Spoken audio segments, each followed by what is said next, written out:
Hello everyone and welcome back to another edition of Rich T Racing. Now, Buckmore Park, let's talk about this show. I've been thinking about making a video on this for a while, and given what's been going on today and recently, or basically this week, that now is the prime time to making it.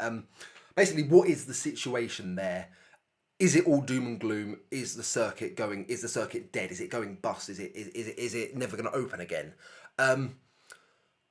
A lot of people on social media are panicking, basically because Buckmore released a statement today saying, in a nutshell, that they can't open once this lockdown ends.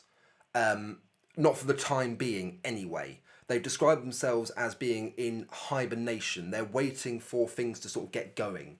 But obviously social media being social media, because they can't give a definitive answer as to yes, we are going to open it, or no, we're shut, because they haven't said a definitive yes, everyone seems to automatically think that it's no, we're not opening. And that is, at the moment at least, is simply, for me, not the case.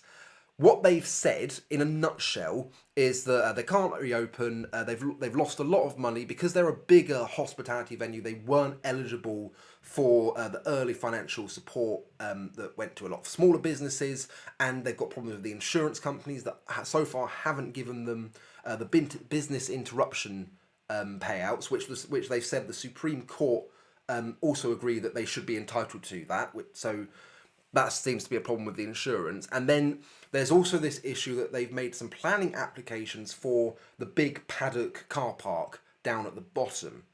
Now, for me, that's where the main issue has stemmed from on social media. It's this planning application. First of all, it's just a planning application. That doesn't mean anything's actually happened yet, and doesn't mean that anything's going to happen like immediately. Just because they've put in a planning application doesn't mean that immediately this car park is just going to become completely shut. No one can ever use it again. I'm not in the construction industry. Wouldn't pretend to understand any of it, but these things take time. So with the planning application, from what they said, whatever they're trying to do down with the paddock area, that, as they say, rarely gets used. It's like, well, let's use that space to try and generate a bit more revenue for ourselves. And then where a lot of parking will be lost, there's this number being batted around that there'll only be 43 spaces left after this is done. Don't quite know where that's been pulled from, because there's no mention of it from Buckmore. But it seems, for me, to keep the business going, which is ultimately their aim, it seems like a good idea. I back that.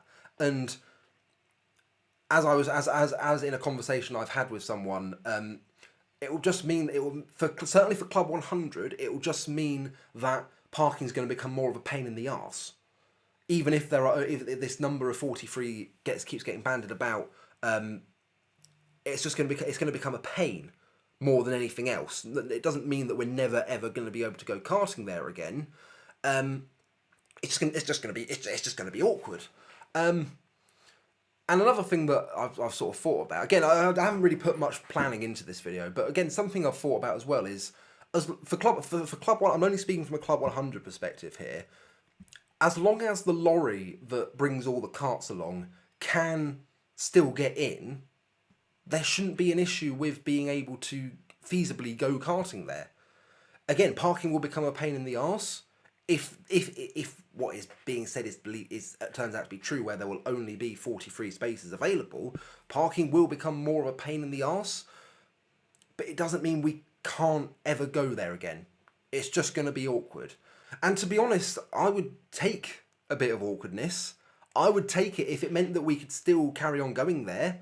If it meant that Club 100 can still carry on there. If it means that, with the measures they're taking to ensure that can happen, if the offset from that is that parking becomes awkward and it might be a bit more difficult to navigate our way around there, I'm not going to be too bothered.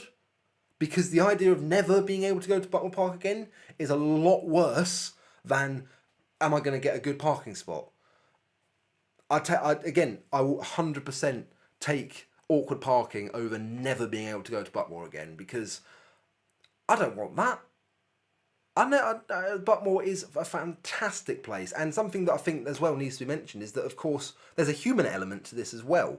As a way of saving money, of having to cut costs, they've had to make a lot of staff redundant, and it's the staff that have made Buckmore so fantastic. If it wasn't for the old race director Alan Wood, I might never have got into Club 100. It's the fact he cared enough to tell my dad, by the way, we run this thing called the Elite Solo, or the Elite Series, that uses these really powerful karts that I think your son would be good at. If he hadn't put the time to think, I reckon he'd be good at that. I might never have got into Club 100, maybe never. So again, if it weren't for those people people like Alan Wood at Buckmore Park, and I forget his name, but I think it's Colin Bell who took over from him after Alan left, who's also brilliant. The way he got to know everyone was fantastic. Again, it's a much scarier thought. Those guys never being able to work at Buckmore and never being able to make that journey to Buckmore again.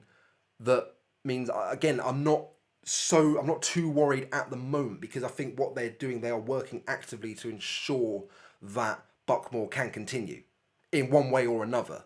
So where everyone's getting excited in the wrong way, or worried about this planning application, like, oh, we might lose a bit of that paddock. Like, that paddock barely gets used. It barely gets used. So certainly when I'm there, when Club 100 go there, like we use like the first maybe quarter of that paddock, and then the rest of it is empty, and they could make good use of that. And I think trying to get something there that can generate revenue for them, that can keep Buckmore going, is a lot more important than losing parking and not being able to do Club 100 there, in my opinion. And whilst I would hate to never be able to do Club 100 there again, at the very least I've got the memories. I've got these trophies from the Elite Solo Championship. I've got these, and I've got all the onboards. Like, again, this is sort of my take. My main point on this: I would much rather have awkward parking and maybe not be able to do Club 100 there again, than the idea of never being able to go to Buckmore Park ever again for anything. So, yeah. Those are my thoughts on what's going on at Buckmore. It's not good, but I'm not tearing my hair out yet at the idea that we're never going to be able to go there, because it sounds like they are doing their best. They're taking the correct steps to ensure that doesn't become a reality. And I think, yeah, that's all I really got to say about that. So yeah. Thank you very much for watching this video, this loosely put together video I just decided off the cuff to make.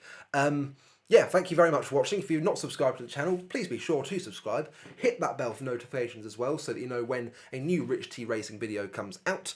And all that is left for me to say for now is ta-ta and farewell.